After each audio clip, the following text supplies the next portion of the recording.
அன்பு நேயர்களே வணக்கம்.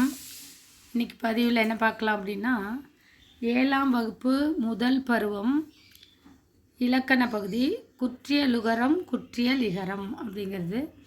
குற்றியலுகரம் அப்படின்னா என்னென்னா குறுகிய ஓசையுடைய உகரம். குற்றியலிகரம் அப்படின்னா என்னென்னா குறுகிய ஓசையுடைய இகரம். இது இலக்கண பகுதியில் எந்தெந்த இடத்துல வரும் அப்படிங்கிறது தான் நமக்கு கொடுத்துருக்காங்க. பார்ப்போம். தமிழ் எழுத்துக்களை ஃபஸ்ட்டு என்னென்னு பிரிக்கிறோம் அப்படின்னா, முதல் எழுத்துக்கள் சார்பு எழுத்து அப்படின்னு 2 வகையாக பிரிக்கிறோம். முதல் எழுத்து அப்படிங்கிறது என்னென்னா, பிற எழுத்துக்கள் தோன்றுவதற்கு முதன்மையாக இருக்கனால அதை முதல் எழுத்து அப்படின்னு சொல்கிறோம். உயிரும் உடம்புமா மொழி முதல் 30 அப்படின்னு சொல்லுவாங்க. உயிரெழுத்துக்கள் 12 எழுத்துக்களும் மெய்யெழுத்து 18 எழுத்து மொத்தம் 30 எழுத்து முதல் எழுத்து அப்படின்னு சொல்கிறோம். அடுத்தது என்னென்னு பிரிக்கிறோம்னா சார்பெழுத்து அப்படின்னு பிரிக்கிறோம். சார்பெழுத்துக்கள் அப்படிங்கிறது என்னென்னா முதல் எழுத்துக்களை சார்ந்து வருவதனால அதை சார்பெழுத்து அப்படின்னு சொல்கிறோம். சார்பெழுத்துக்கள் 10 என்னென்ன அப்படின்னா உயிர் மெய் ரெண்டும் சேர்ந்தது உயிர்மை. ஆயுத எழுத்து 1, அளபடை 2, உயிரளபடை ஒற்றளபடை.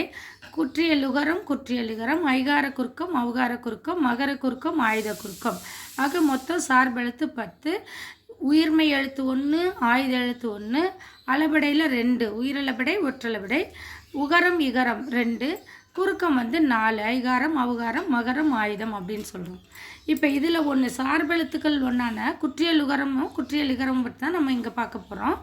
இப்போ குற்றியலுகரம் அப்படின்னா இங்கே பாருங்கள், குழந்தை, வகுப்பு, பாக்கு. இந்த குழந்தை அப்படிங்கிற இடத்துல முதல்ல கூ வருது. குற்றியலுகரம் அப்படின்னா வல்லொற்றி ஏறிய உகரங்கள், வல்லினமை ஏறிய உகரங்கள். வகுப்பு இடையில் வருது, பாக்கு கடைசியில் வருது. இந்த சொல்லை உச்சரித்து பார்த்தால் 3 சொற்களிலும் என்ன வருது?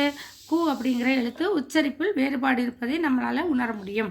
அதாவது அந்த எழுத்து சொல்லின் முதலிலும் இடையிலும் வரும் பொழுது என்ன ஆகும் அப்படின்னா முழுமையாக ஒலிக்கும். எங்கே முதல்லையும் இடையிலையும் வரும் பொழுது முழுசாக ஒலிக்கக்கூடியது. தன் மாத்திரை அளவிலிருந்து குறுகாமல். சொல்லின் இறுதியில் வரும் பொழுது ஒரு மாத்திரை அளவுக்கு பதிலாக, ஏன்னா நமக்கு தெரியும் அதாவது குறில் எழுத்துக்கு 1 மாத்திரை, நெடில் எழுத்துக்கு 2 மாத்திரை, மெய்யெழுத்துக்கு அரை மாத்திரை அப்படின்னு சொல்லி.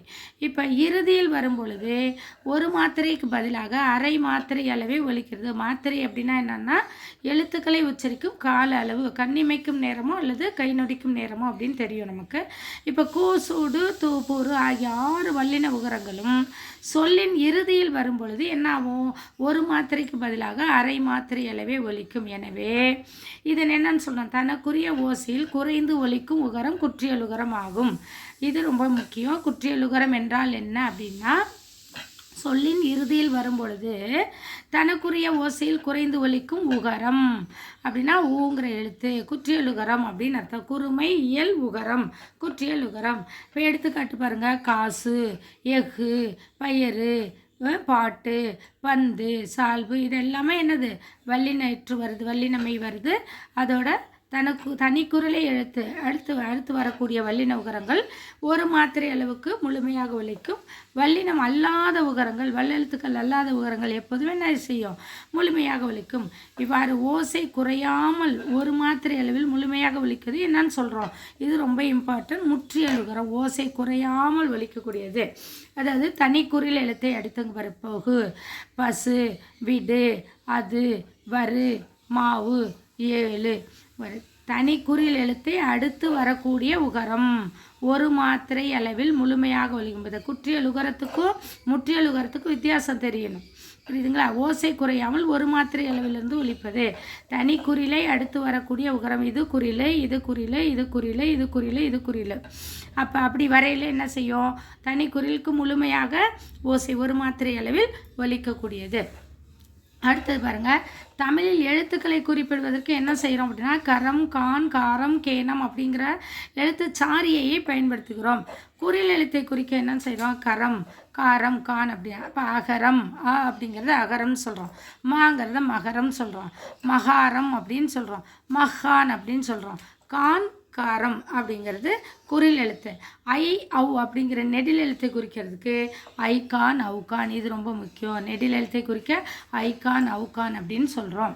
அடுத்தது நெடில் எழுத்துக்களுக்கு குறிக்க என்னன்னு சொல்கிறோன்னா காரம், ஆகாரம், ஏகாரம், ஐகாரம், ஔகாரம், ஆ, ஏ, ஐ இதெல்லாம் அவ்வளோலாம் என்னது நெடில் எழுத்து.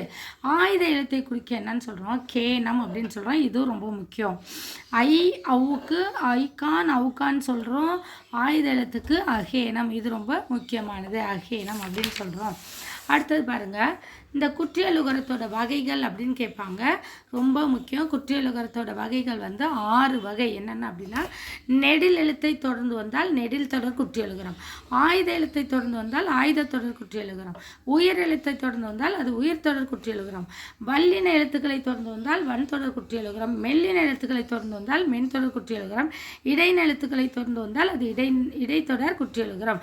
இப்போ குற்றியலுகரத்தின் வகைகள் அப்படின்னா, நெடில் தொடர், ஆயுத தொடர், உயிர் தொடர், நெடில், ஆயுதம், உயிர். அடுத்து வன்தொடர், மென்தொடர், இடைத்தொடர் அப்படின்னு சொல்லணும். இப்போ குற்றியலுகரம் 6 வகைப்படும். ஒன்னென்னு பார்க்கலாம். நெடில் தொடர் குற்றியலுகரம் அப்படின்னா, தனி நெடில் எழுத்தை தொடர்ந்து வருவது. இங்கே பாரு, பாகு தனி நெடில், மாசு தனி நெடில், பாடு தனி நெடில் அடுத்து வருது. இப்போ காது தனி நெடில் 6. இப்போ கூங்கிறது என்னது, இக்கு குட்டல் ஊ. இந்த வல்லற்று ஏறிய உகரங்களை தான் குற்றியல் உகரம் அப்படின்னு சொல்கிறோம். தனி நெடிலை அடுத்து தொடர்ந்து வரக்கூடிய குற்றியலுகரம் நெடில் தொடர் குற்றியலுகரம். இது வந்து ஈரெழுத்து சொற்களாக மட்டுமே தான் அமையும். இது ரொம்ப இம்பார்ட்டன்ட். 2 எழுத்து சொல்லாக மட்டும்தான் வரும். பாகு, மாடு, பாடு, காது 6. அடுத்தது ஆயுத தொடர் குற்றியலுகரம் அப்படின்னு சொன்னால், ஆயுத எழுத்தை தொடர்ந்து வரக்கூடியது. இங்கே பாருங்கள், எஃகு, இஹு, கு, அகுது, இஹு, கு வருதா. இப்போ ஆயுத தொடர் குற்றியலுகரம் அப்படின்றது ஆயுத எழுத்தை தொடர்ந்து வரக்கூடிய குற்றியலுகரம்.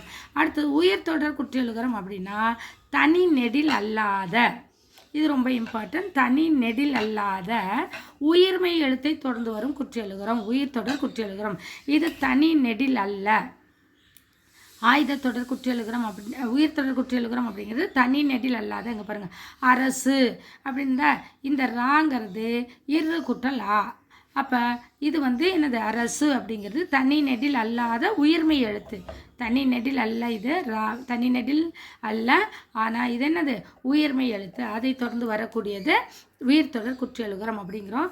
9 அப்படிங்கிற பாவை பார்த்துக்கோங்க, இப்பு குட்டல்லா. அதனால் அங்கே வந்து குறுகிய ஓசை உடையது. கயிறு, ஈங்கிறது ஈ குட்டல் ஈ, லாறு இல்லு குட்டல் ஆ. இப்போ தனி நெடில் அல்லாத உயிர்மை எழுத்தை தொடர்ந்து வரக்கூடிய குற்றியலுகரம் என்னென்னு சொல்கிறோம், உயிர் தொடர் குற்றியலுகரம் அப்படின்னு சொல்கிறோம். அடுத்தது வன் தொடர் குற்றியலுகரம் அப்படின்னா, வல்லின எழுத்துக்கள் என்னென்ன, வல்லினமே, கசர, தபர, இந்த எழுத்துக்களை தொடர்ந்து வரும் குற்றியலுகரத்தை என்னென்னு சொல்கிறோம், வன் தொடர் குற்றியலுகரம் அப்படின்னு சொல்கிறோம். இப்போ பாருங்க, பாக்கு வன் தொடர், வன்மையான இக்கு, கு. அடுத்தது பேச்சு, இங்கே க, ச, ட, த, ப, ர இருக்கா. பாக்கு, பேச்சு, பாட்டு, பத்து, உப்பு, பற்று. அப்போ வல்லின எழுத்துக்கள் கசட தபர வந்தால் அதுக்கு பக்கத்தில் வரக்கூடிய குற்றியலுகரம் அப்படிங்கிறது குறுகிய ஓசையுடைய உகரம் குற்றியலுகரம் அப்படின்னு சொல்கிறோம். அது வன் தொடர் குற்றியலுகரம் ஆகும். அடுத்தது மென் தொடர் குற்றியலுகரம். மென்லின எழுத்துக்கள் அப்படின்னா என்னன்னு தெரியும் நமக்கு, ஞான நம்மன. பாருங்க, இங்கு, இஞ்சு, இன்னு, இந்து, இம்மு, இன்னு. அப்போ பங்கு, மஞ்சு, வண்டு, பந்து, அம்பு, கன்று இதெல்லாம் என்னது, வன்னில எழுத்துக்களை தொடர்ந்து வந்த குற்றியலுகரம். அதனால அது வன் தொடர் குற்றியலுகரம். அடுத்தது இடையினம் அப்படின்னு என்னன்னா நமக்கு தெரியும், எரல, விழல. இந்த இரு, இரு, இல்லு, இல்லு. அப்போ வல்லின மெய் எழுத்துக்களை தொடர்ந்து வரக்கூடிய குற்றியலுகரம் இடைத்தொடர். இடையின எழுத்துக்களை தொடர்ந்து வரக்கூடியது இடைத்தொடர். இப்போ நம்ம இந்த 6ஐயும் திருப்பி ஒரு தடவை பார்க்கலாம். நெடில் எழுத்துக்களை தொடர்ந்து வரக்கூடியது நெடில் தொடர் குற்றியலுகரம், ஆயுத எழுத்தை தொடர்ந்து வருவது ஆயுத தொடர் குற்றியலுகரம், உயிர் எழுத்தை தொடர்ந்து வருவது உயிர் தொடர் குற்றியலுகரம். அடுத்தது வன்தொடர், வன்மையான வல்லின எழுத்துக்களை தொடர்ந்து வருவது வன்தொடர் குற்றியலுகரம், மெல்லின எழுத்துக்களை தொடர்ந்து வருவது மென்தொடர் குற்றியலுகரம், இடையின எழுத்துக்கள் எரள, வளல இதனை தொடர்ந்து வருவது இடைத்தொடர் குற்றியலுகரம். இந்த குற்றியலுகரத்தின் வகைகள் யாவை, எடுத்துக்காட்டு தருகன்னு அடிக்கடி கேட்பாங்க. அடுத்தது பாருங்க, குற்றியலிகரம், குறுகிய ஓசையுடைய ஈகரம் ஈ. அதாவது வரகு குட்டல் யாது, இந்த 2 சொற்களை சேர்த்தா வரகியாது அப்படின்னு தான் வரும். விரைவாக ஒழித்தால் வரகியாது அப்படின்னு வரும். அப்படின்னா என்னென்னா, முதல் சொல்லின் இறுதியில் உள்ள கூ என்பது கீ என ஒலிக்கிறது. அதுவும் முழுமையாக என்ன செய்து, ஒரு மாத்திரை அளவில் ஒலிக்காமல் அரை மாத்திரை அளவில் ஒலிக்கும். இவ்வாறு தனது ஒரு மாத்திரை அளவில் குறுகி ஒலிக்கும் இகரம் என்னன்னு சொல்கிறோம், குற்றியல் இகரம். ஒரு மாத்திரை அளவிலிருந்து குறுகி ஒலிக்கக்கூடிய இகரம் குற்றியலுகரம், குறுகி ஒலிக்கக்கூடிய உகரம் குற்றியலுகரம்னு பார்த்தோம். குறுகி ஒலிக்கக்கூடிய இகரம் குற்றியல் இகரம். குறுமை இயல் உகரம், குறுகிய ஓசையுடைய இகரம். இது என்னென்ன 2 இடத்துல மட்டும்தான் வரும். அது 6 இடத்துல வந்துச்சு, இது 2 இடம்தான். இதில் ஃபஸ்ட்டு என்ன அப்படின்னா, குற்றியலுகரங்களை சொற்களை தொடர்ந்து யகர முதல் எழுத்து ஆக கொண்டால் சொற்கள் வரும்பொழுது என்னென்ன அந்த உகரம் இகரமாக தெரியும். யா வந்தால் ஊ ஈயா மாறும். அதுவே இகரம் என்ன ஆயிரும், தனக்குரிய ஒரு மாத்திரை அளவிலிருந்து அரை மாத்திரையாக எது ஈ குறைந்து ஒலிக்கும். இங்கே பாருங்கள், கொக்கு யாது அப்படின்னு வரையில் இந்த இக்கு குட்டல் ஊ, அப்போ இங்கே ஊ கொக்கியாது அப்படின்னு இக்கு குட்டல் ஈன்னு மாறுது. அடுத்தது நாடு குட்டல் யாது, இந்த நாடு அப்படிங்கிறது நாடி யாது இட்டு குட்டல் ஈன்னு மாறுது. அடுத்தது தோப்பு குட்டல் யாது, தோப்பு யாது இப்பு குட்டல் ஊங்கிறது இப்பு குட்டல் ஈன்னு மாறும். எனப்படுவது இத்து குட்டல் ஊங்கிறது இங்கே என்னன்னு மாறும், இத்து குட்டல் ஈன்னு மாறுது.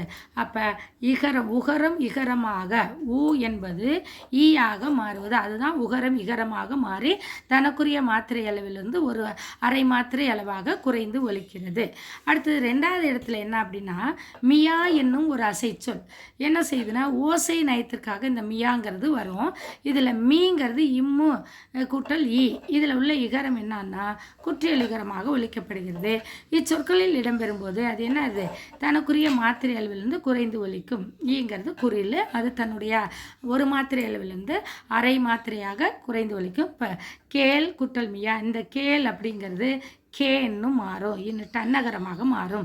செல் அப்படிங்கிறது ரன்னகரமாக மாறும். கேள் குட்டல் மியா கேன்மியா, செல் குட்டல் மியா சென்மியா. இந்த குற்றியலிகரம் இப்போ உரைநடை வழக்கில் இல்லை, இது இலக்கியங்களில் மட்டுமே வருது. இந்த குற்றியலிகரத்தில் 1ஆவதா சொன்னது இப்போ வழக்கத்தில் இருக்குது.